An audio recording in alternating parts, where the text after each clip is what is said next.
So a special session has begun at the state capitol. Income tax cuts, the big issue at hand. Jay Burr joins us live at the Capitol tonight with an update on all that happened today. Jay.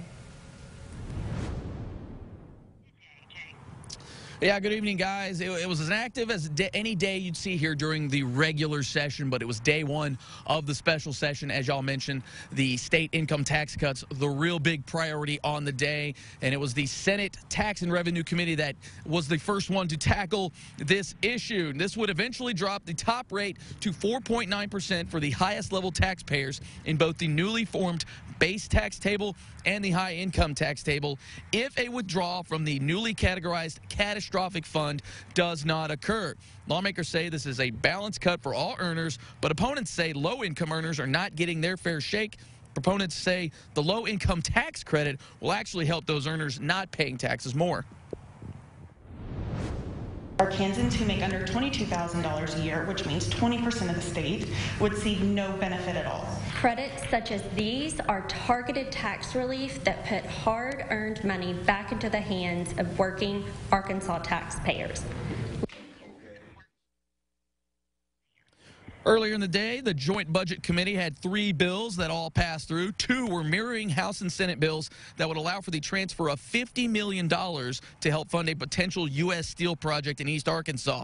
Now, some lawmakers concerned about if the state would benefit from a deal like that, but the sponsor of the bill, State Senator Jonathan Dismang, said there are some strings attached with that $50 million.